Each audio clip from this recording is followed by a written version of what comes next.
up, y'all? This is your girl, Kenya Yvette, and you are watching another episode of Sass in the City. For those who have not known where to follow us, you can catch us on Sass in the City 8 on Instagram, as well as following our channel on YouTube under Sass in the City. Check out our episodes if you have a comment or you have a question, or even if you want to be on the show. Leave a comment. Let us know so you can pull up on us. We love to have you. Now, today, we have a special guest. As we all know, mental health is a major issue in dealing with all levels. I have a special guest with us who masters in medicine with mental health in sports. Ladies and gentlemen, welcome, Marquis Kidd. Welcome, Marquis. Thank you for having me on your show today. Absolutely. It's a pleasure to be here. Thank you for being here. I really appreciate you. You definitely stood out to me, which is why I'm so happy you're here in the studio just to talk to us, just in terms of the sincerity as well as the importance about mental health. Mm-hmm. Now, your background, before we dive in, I just want to basically have us start from the beginning, because you obviously was a phenomenal, I won't say was, but is, because the gift is still kicking, baseball player from a youth. I mean, I think your daddy had you going at what, age 5? Yeah, so my dad got me started with baseball around 4 years old. 4. Working in the backyard with him, and then started playing organized baseball around 6. Wow. And from there, carried it on out. I ended up going overseas, playing across the world for 4 seasons. My goodness. Yeah, I had stops in Canada, Italy, Belgium, and the Netherlands. Wow. Now, this was a journey. Oh. So with you playing overseas, obviously this was professional baseball. Yes, and ma'am. What position? Outfield. Okay. Awesome. Mm-hmm. What was that like, though, in terms of just knowing you're overseas in a different country? Like, how did that feel? Were you nervous? Were you scared? Right. So I think for myself, even from an early age, baseball Mm-hmm. took me to a lot of different places throughout the country. Constantly playing travel ball, so going to different states, from Midwest to the East Coast, different places on the West Coast. So I was used to kind of venturing out into new places. Yeah. And so when the opportunity arose for me to have an opportunity to go play in another country, why not, huh? Traveling is one of my favorite things to do. So no fear there, huh? Absolutely not. I love it. It was an opportunity for me to live my dream as That's right. playing professionally, Yeah. and traveling the world. So I took it and ran with it. That is. So you're very diversified now with you having all that knowledge. And did you pick up any languages while you were there? You know what? A little bit of Italian and Dutch, but Dutch is hard to speak, so I kind of stay away from it. Sounds that way to me. But I learned a little bit while I was over there. Well, good. Now tell me a little bit more about what your interest was in terms of being inclined with people and their mental health or even psychological states, because I think that's what your medicine, your study was for psych. Yeah. So, being an athlete and playing at such a high level, Mm-hmm. you really start to see at that level everyone can play, but the one thing I think that separates athletes from being average, good, or great is really the mindset that they have. It's very important. And as you kind of climb the ladder in sport, it goes from when you're a kid, it's fun and it's just a game, right? To as you get a little bit older, it becomes more of like a business or a task, right? Mm-hmm. Because, money's involved. Families and things involved. Like families involved, yes. Right? There's high stakes. Yes, and so anytime you have those kind of parameters involved, it gets to be a little more serious, right? And so you start to see athletes who can handle the failures that come along with the sport and who can't. And it doesn't have to just be, having a bad day, right? At the field. It can be, getting released or cut. Yes. Your career coming to an end. Yes. Dealing with personal matters or family matters. All that, factors into what's going on. And I think a lot of times, for the average person, they see athletes on this different pedestal, right? That we're, superstars, these superheroes, even, right? Yeah. We're not human. Correct. Right. And I think at the end of the day, it's important to mortalize people and understand that, just because, we're athletes or we play at a high level, that we're still human at the end of the day. Yeah. You got feelings, there's stress levels that you have to work through. So even I know that I've, witnessed, I've even had friends growing up, even, me being from Pasadena, there was a lot of guys I grew up with that went pro, football. And I could see the struggle of wanting to get in, just wanting to be picked up by a professional league. And then, or even in tryouts getting hurt and now they're done, or even being a superstar at one point and then falling off and saying, okay, well, now what? And those mindsets, like you say, gets tainted and how they deal with life after that. So they have those breakdowns, where gambling becomes an issue, or that's where drug addiction becomes abused. And there's substances that they go to just to cope. And I think a lot of people don't acknowledge that there's a problem. Where and when did you decide that you were finding out more about it, and how does that help individuals come out of those situations where they can find out, if this is what I'm dealing with, what do I need to do to get out of it? Right. Well, I think a lot of it goes back to kind of what you mentioned about people kind of losing their sense of self. Yes. Right. Because we've kind of been in this environment for so long that that's who we've become. Right. And so, for a lot of people, I know for myself even, when I was done with baseball, kind of figuring out that what's next step was really difficult, right? Off the jump, because you're trying to say, okay, well now what? I'm about to go out into the real world society, and the only thing that I know is being a baseball player. Right. I've done this for so long. What do I do? Right, and so trying to transition into something else. Yeah, and I think it's important for us to remember that we are more than just our sport. That's right. Right. Whether you're a mother or a father, a brother or a sister, maybe you're an accountant on the side, or maybe, you have a love for medicine. That's true. Or maybe, you love, I don't know, whatever else there is that life has to offer for you. Right. But it's more than just, being an athlete. It's true. And I think with the growing up method, even being, like you said, 5, that's a long time even before you got there, that you were conditioned and saying, you had your favorite baseball player, I'm sure, growing up. I know my cousins used to have their favorite football players and all that. And it becomes like the biggest dream for them to make it. And then when they do, I don't think that they always think that there should be a plan B, because it sets them up for failure, or it doesn't. Well, I don't think we ever think that our career is going to be over.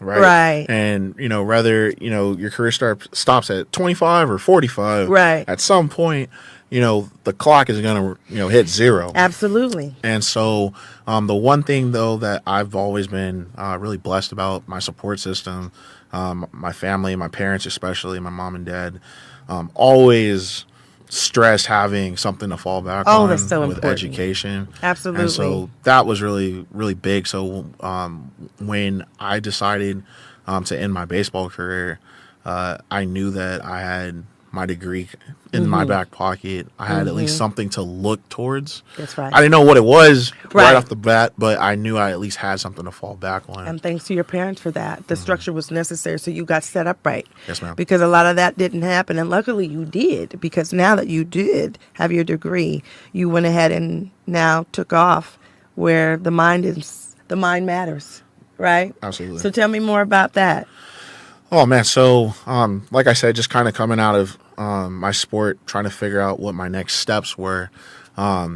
Originally, I was going to go the nursing route. Okay. Not because I really was passionate about it, but I had gotten my bachelor's in kinesiology, and, outside voices was kind of like go the medical route. So I was kind of going in that direction to, I think, more so satisfy other people, and it was safe. It's a good field to get into, but it wasn't something I was passionate about. Right. And so I've always had a love for helping people and sports. And so I was hoping I would find something that would kind of tailor to the two. That's true, because you still love the sports and how you can assist in whatever. Yes. So you bridge them together. Yes. And so I had went to like a seminar a couple of years prior where this famous sports psychologist gave like this talk about the field of sports psychology, and it That's like awesome. blew my mind. Awesome. And I was like, I would love to do something like this one day, maybe, but there really wasn't any programs at the time that offered something like that. Right. And so fast forward when, going the med school route wasn't going to work out. I'm trying to figure out what my next move is. I'm like, let me try and see if there's something with sport and helping people. Yeah. And I stumbled across a program, California Baptist University. They offered a sports and performance psychology program. Look at that. And so I applied, and by the grace of God, I got in. Awesome. So tell me this, speaking about the mental health state. Yes. What is mental health? Like, if we want to break it down, peel the layer, what is the, I will say, chemical dysfunction or disconnect that people are dealing with, which calls it mental health? Right. I really just think it's the condition of the mind, that's so broad in how you can go with mental health. You can look at anxiety, depression. You could look at managing emotions, motivation, focus, confidence. There's so many different All routes, those fall under it. Everything. It really has to do with just how your mind perceive something, and people deal with it in so many different ways, shapes, and forms, it's really just starting to kind of scratch the surface and come to light. It's something that we've just started talking about. I think it's being identified, yes. Because even as our race, I don't think we had the moment or the time or the education to really pinpoint what it was. We did not stop, even under stress, pressure, poverty. We kept it pushing. And that's what I knew my family, my parents did, my parents' parents did. And they were working under those conditions. And we were never getting the help we needed. We were never getting the treatment that was needed. We pushed through it. So we never acknowledged that that's a problem. And I'm glad that now it's becoming more aware of being a problem. I think it's becoming more okay to talk about it. Man. I know for myself growing up, coming from a black family, it really wasn't a matter of, if you're depressed or if you're anxious, snap out of it. Snap out of it, keep it pushing. Crying, boy. You're fine. Yeah. Or men don't cry. And I think that's something in its own sake that is starting to become a little more, people are empathizing with it a little bit better. Now, are you guys also in your programs working with the men, being in touch with their emotions and allowing them to know it's okay to cry? Yeah, so working with male athletes, that can sometimes be a challenge in itself because of, kind of like that macho-ness and the culture. And just letting them know it's okay to be vulnerable, right? It's okay to not be okay. That's right. Right? And I think the more that we're accepting of that matter, I think it allows us to kind of like bring those guards down for a minute and have a conversation about, okay, what's going on right now? Yes, that's right. And to talk it out, work at it and look at the fact that there is a problem there. I love that. So with it being like, what would you say the percentage rate is with athletes? I don't know if it's considered baseball, basketball, football. I know all sports arenas have the issues. So generally speaking, so what would it be? Generally speaking, right now, the NCAA did a study in 2017. About 1 in every 3 athletes will report some form of mental health disease. So it's become definitely more prevalent. Yeah. There are resources that are being used to work on it. I think that more can be done. And I think it's a collaborative effort in both athlete and consultant working together to try and help and find like that common ground and where we can help them at. Yeah. But I definitely think that we're starting to get more light shined on it and starting to get the resources needed to athletes throughout different programs to get them the help that they need on the mental side. Now, do you think that the professional leagues such as the NFL, basketball, NBAs are doing their part? to provide the support for their players? Or do you think that there needs to be more awareness brought forward where they can be able to get it at the gate? That's like a part of the physical. That's a part of their annual I don't know. I don't know what the breakdown could be. But do you think that they're implementing enough support and attention? I think it's definitely grown. It's gotten better. Okay.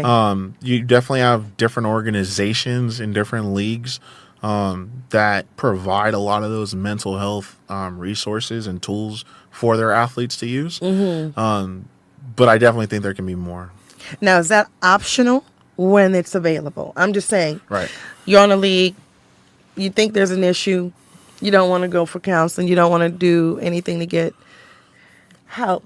Right. But are the leagues requiring them as a, what do they do? I don't know if those stipulations, if it's an annual physical, like you need to, in order for you to be an employer of this league, you are required to have this checked off. So a lot do they do that? So a lot of what every sports organization does now is they're required to have a sports psychologist on their staff. Okay. That's a good one. And so everyone's got someone who offers services if they need it. They're available. So it's not a requirement for mental checks.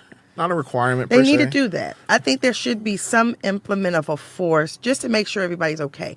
I always feel also too for football players. I mean, with the constant contacts. Absolutely. Right. A lot of emotions going on in football. But even concussions, to me, like that's a physical sport. I mean, true enough, I'm a girly, but I love sports too. But football's a little aggressive. Can be. And it's been really crazy. Absolutely. With the contacts. Like they're just trying to devour the opposite.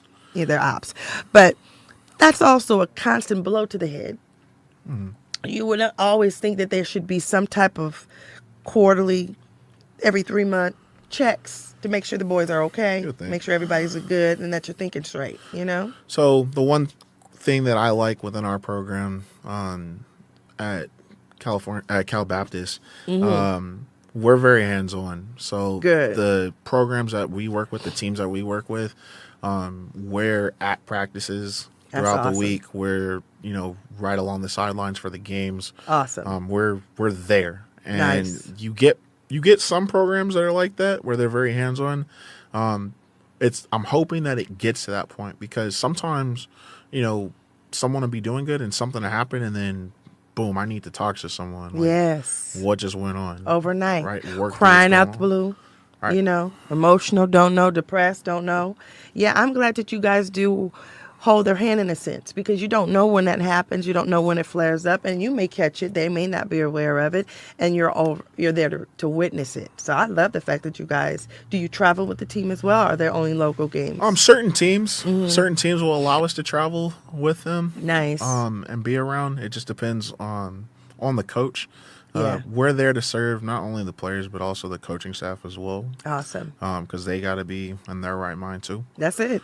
So everybody needs to be healthy. Any way that we can help, we're there for them. Exactly. So do you have any successful stories? You don't have to drop names, but anything that you've witnessed being under the company that you work for now has made some great transitions for any players that stand out? I mean, definitely. There's a few out there that have, I definitely think having the right mindset has allowed them to kind of take their game to the next level. Good. And put them in positions to play at that high level and succeed. Yeah. And so, I never really try and take credit for those kinds of things because, I'm just a small part in you're being modest. Those athletes' success, where I can help. I'm proud and I'm excited for them, but I'm just a small piece in what they do. I mean, they make me look good. Right. So I can't take credit for their success. Well, I'm happy to hear it, though, that it's working. So give me like an example of what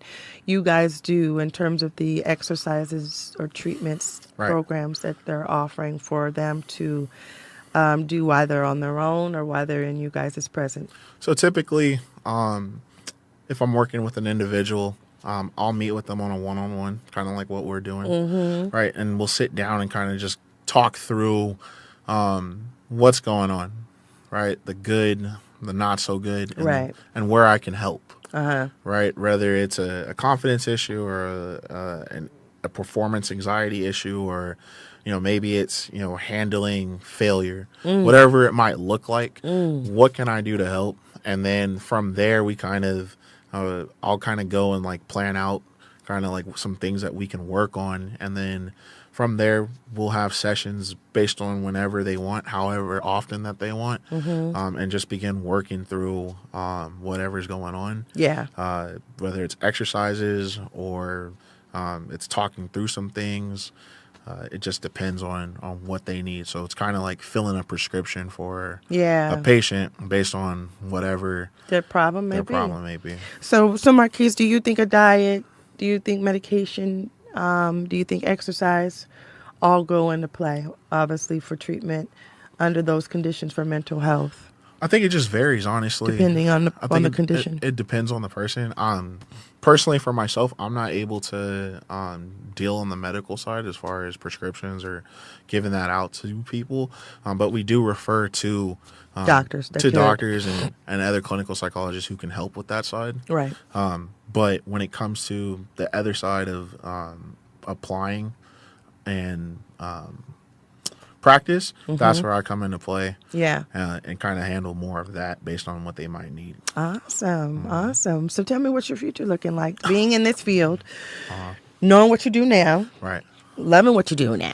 Absolutely. What's the future hold for you? Ooh, I think the future, I would love to jump into the professional ranks, working alongside professional athletes.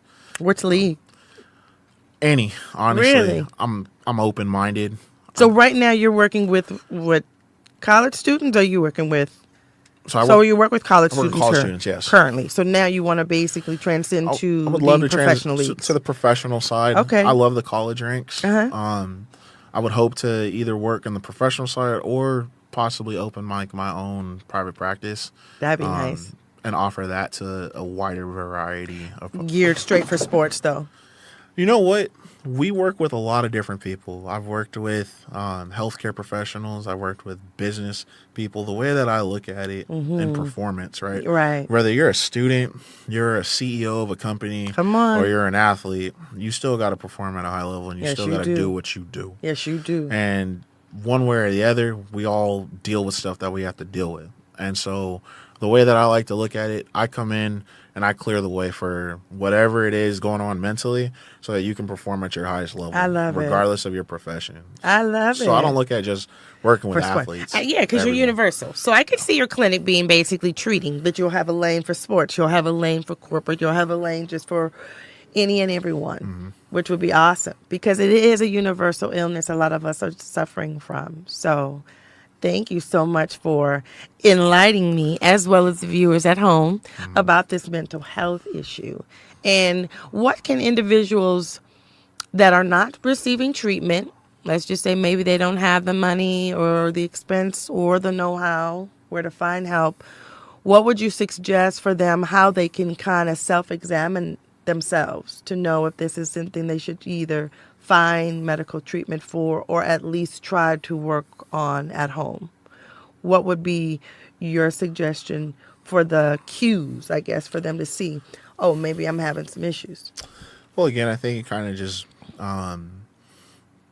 depends on what they're going through, right? Because it's so vague.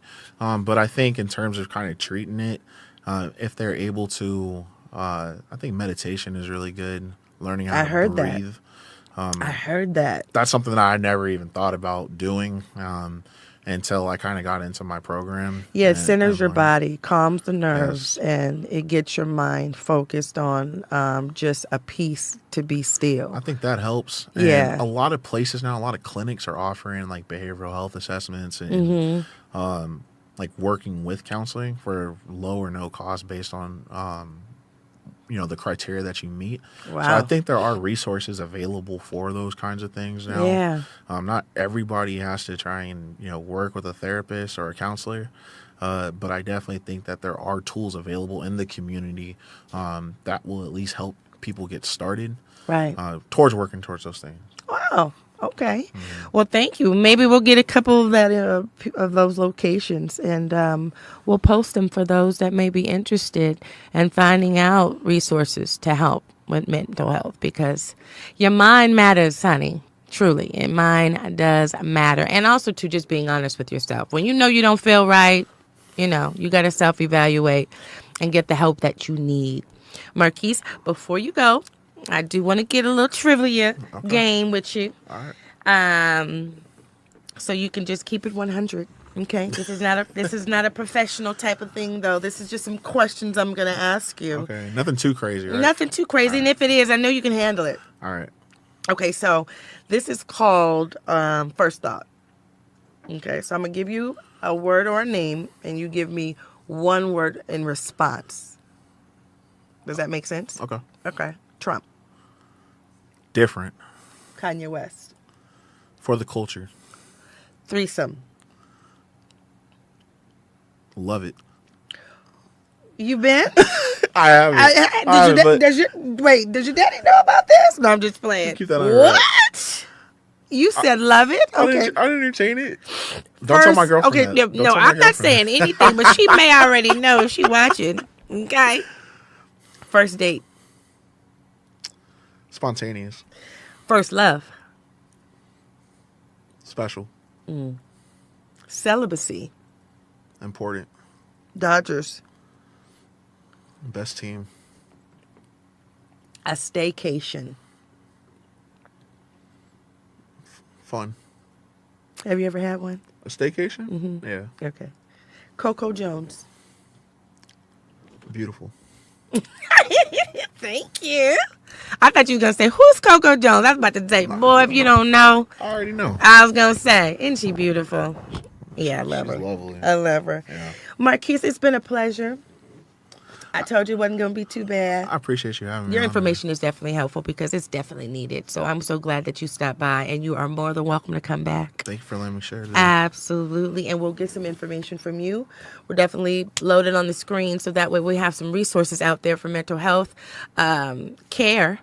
And again, this is Kenya Vet. This closes the show. Check us out next week. There's more to come. We appreciate you watching, and we will see you next week. Peace.